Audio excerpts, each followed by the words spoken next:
রেললাইনের পাশাপাশি এবার জাতীয় সড়ককেও সম্প্রসারিত করা এবং 4 লাইন করার কিন্তু খুব তাড়াতাড়ি কাজ শুরু হচ্ছে। কারণ সম্প্রতি রাজ্যের মুখ্যমন্ত্রী দেখা করেছেন দিল্লিতে গিয়ে সড়ক ও পরিবহন দপ্তরের মন্ত্রী, কেন্দ্রীয় মন্ত্রী নীতিন গডকরির সাথে। আর নীতিন গডকরির সাথে কথা বলার পর, আলোচনা করার পর অবশেষে কিন্তু 8 নম্বর জাতীয় সড়কে 4 লাইন করার যে প্রস্তাব রেখেছিলেন রাজ্যের মুখ্যমন্ত্রী, সেই প্রস্তাব কিন্তু অবশেষে মঞ্জুর করলেন নীতিন গডকরি। এবং তিনি জানিয়ে দিলেন যে এবার এই 8 নম্বর জাতীয় সড়কটি 4 লাইন হতে চলেছে। একেবারে রেল লাইনের পাশাপাশি প্যারালাল ভাবে এই কাজটি শুরু হচ্ছে।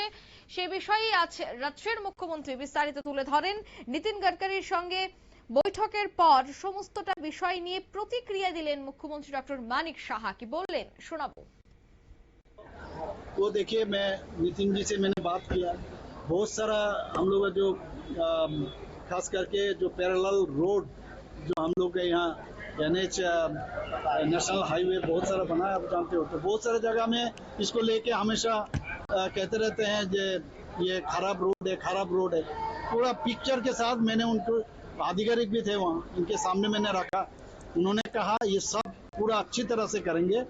और नेशनल NH-08 जो है, ये हमारा लाइफ लाइन है, उसको भी हम 4 लेन के साथ हमारा चुराईबाड़ी से अगरतला तक वो बनाएंगे। वो ऑलरेडी हमसे बोल दिया है और ये मंजूरी भी दिया है। ऐसा भी कह रहा है कि पैरेलल जो रेल लाइन है उसकी तरह इसी पैरेलल चलेगा।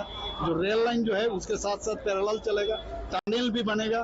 और ये होने के बाद अब हम लोग के लिए बहुत फायदा होगा, जनता के लिए, त्रिपुरावासी के लिए बहुत फायदा होगा। আপনারা শুনলেন মুখ্যমন্ত্রীর বক্তব্য। অর্থাৎ প্যারালাল ভাবে যেভাবে ট্রেন চলাচল করবে ঠিক তেমনি সেখানে ব্রিজও থাকবে। আর সেভাবেই সেই জায়গায় সড়ক অর্থাৎ যে লাইফ লাইন রয়েছে 8 নম্বর জাতীয় সড়ক, তাকেও কিন্তু প্যারালাল ভাবেই করা হবে। সে কথাই এই মুহূর্তে জানালেন রাজ্যের মুখ্যমন্ত্রী। অর্থাৎ রেল লাইনের পাশাপাশি যোগাযোগ ব্যবস্থাকে উন্নত করতে জাতীয় সড়ক 8 নম্বর জাতীয় সড়ককেও কিন্তু এবার 4 লাইনে রাখা হচ্ছে। চুরাইবাড়ি এবং আগরতলা পর্যন্ত যে রাস্তা হচ্ছে তাতে আগামী দিনে রাজ্যবাসীর অনেকটাই সুবিধায় আসবে বলেই জানালেন মুখ্যমন্ত্রী। নিয়ে নিচ্ছি ছোট্ট একটি বিজ্ঞাপন বিরতির সঙ্গে থাকুন।